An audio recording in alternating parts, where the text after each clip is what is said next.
Assalamualaikum warahmatullahi wabarakatuh. Kami dari kelompok 2 Proses dan E-Bisnis dengan anggota Ardiansyah Batubara dengan nomor absen 05, Rusiana Hilma dengan nomor absen 06, Tri Rahayu dengan nomor absen 10, Rizky Mela Kurnia dengan nomor absen 11, dan Aulia Aliani dengan nomor absen 32.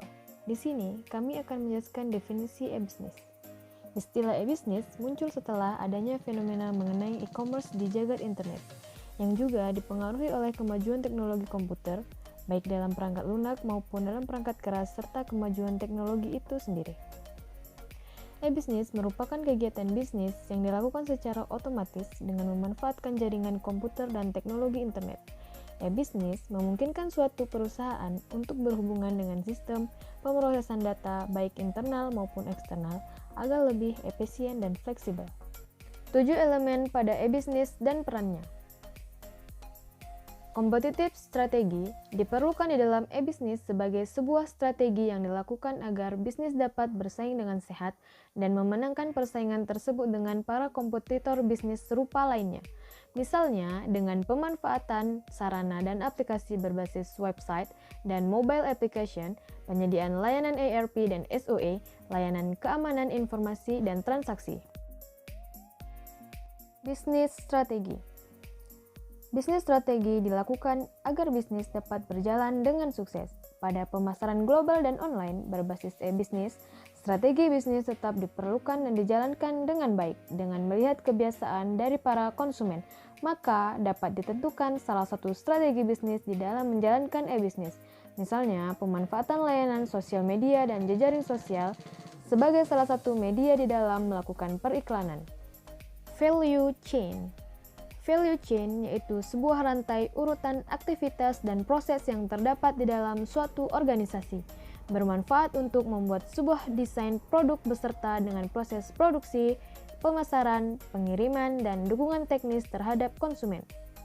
Di dalam value chain terdapat dua aktivitas utama pada suatu organisasi atau perusahaan, yaitu primary activity, aktivitas-aktivitas utama di dalam jalannya sebuah bisnis dan kegiatan pada suatu organisasi. Support activities, aktivitas tambahan yang mendukung jalannya aktivitas utama. Value chain primary activities terdiri atas 5 bagian, yaitu yang pertama, inbound logistik atau logistik masuk, yaitu aktivitas yang berhubungan dengan penerimaan bahan baku. Yang kedua, outbound logistik atau logistik keluar, yaitu aktivitas yang berhubungan dengan proses distribusi produk. Yang ketiga, yaitu operasional atau aktivitas yang berhubungan dengan produksi. Yang keempat, marketing and sales, yaitu aktivitas proses pemasaran dan penjualan produk. Yang kelima, service, aktivitas berupa layanan yang diberikan kepada konsumen. Value chain support activities. 1. Procurement, aktivitas yang terkait dengan pembelian. 2. Technology development, aktivitas yang terkait dengan pengembangan teknologi. Yang 3. Human resource management, aktivitas yang berhubungan dengan pengolahan SDM. 4. Firm infrastructure, aktivitas yang mendukung infrastruktur suatu organisasi berupa audit, keuangan, perencanaan, dan lainnya.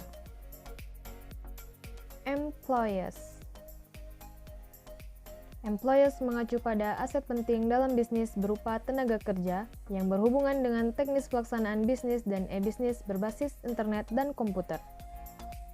Customer, salah satu pengguna kegiatan transaksi dan bisnis baik pada fisik maupun bisnis. Market segment, dapat disebut juga strategi pemasaran di e-bisnis. Contohnya, apabila konsumennya adalah ibu rumah tangga, maka yang harus dijual ialah perabotan rumah maupun bahan dapur.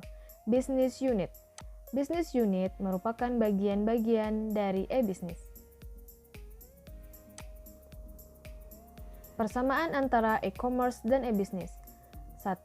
Kesamaan proses yang dimiliki. Proses pemilihan infrastruktur, teknologi informasi baik servers, topologi, jaringan, dan lain-lain. Media penyimpanan berupa database menggunakan aplikasi Linux. Metode pengamanan menggunakan SSL, Secure Sock Layer. menggunakan proses manajemen sistem, proses mewujudkan sistem yang legal.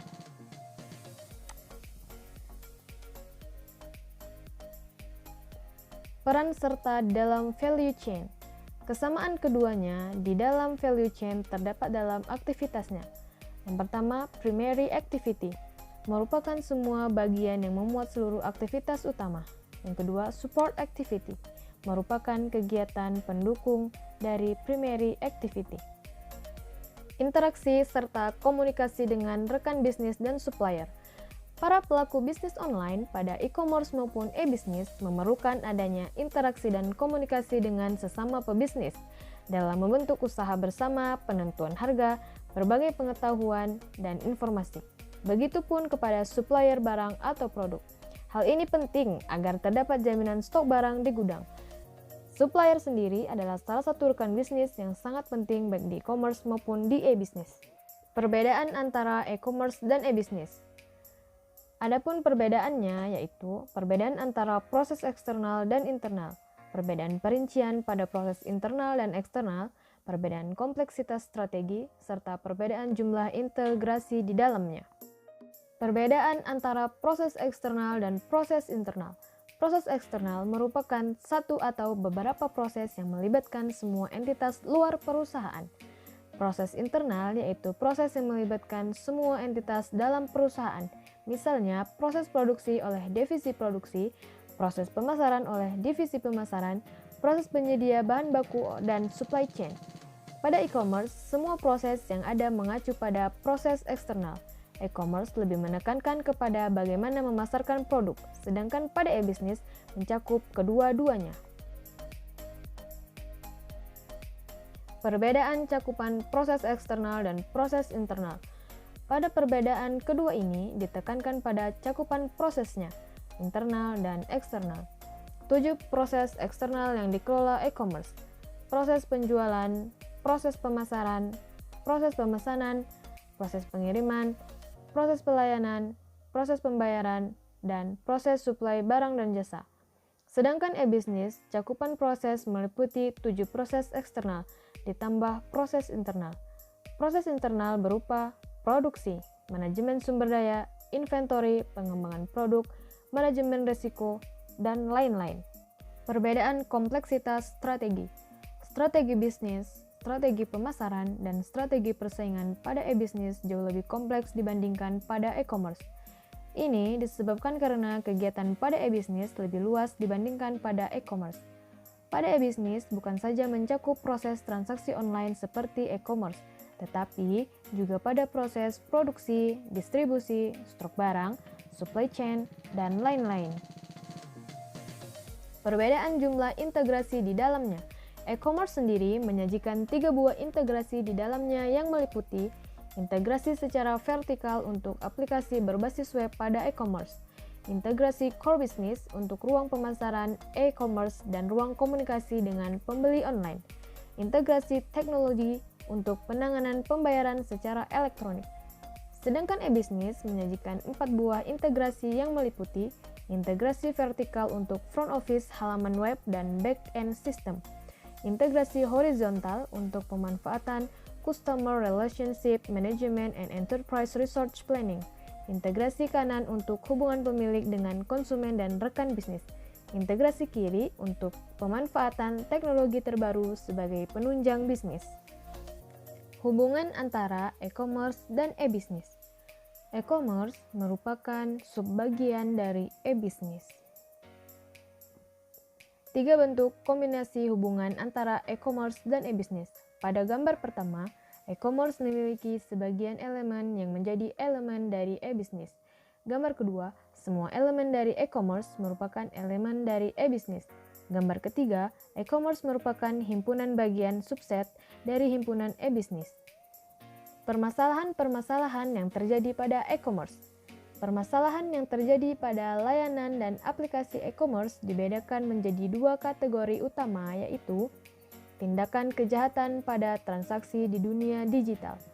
E-commerce dan e-bisnis juga tidak luput dari adanya ancaman keamanan dan tindakan kejahatan yang dilakukan oleh pihak-pihak yang tidak bertanggung jawab.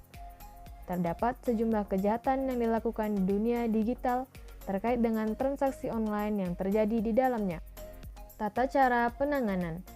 PayPal sebagai salah satu penyedia layanan transaksi online membagi 3 tata cara penanganan terhadap penipuan di dalam transaksi online ke dalam 3 buah level utama. Ketiga level tersebut meliputi transaction level.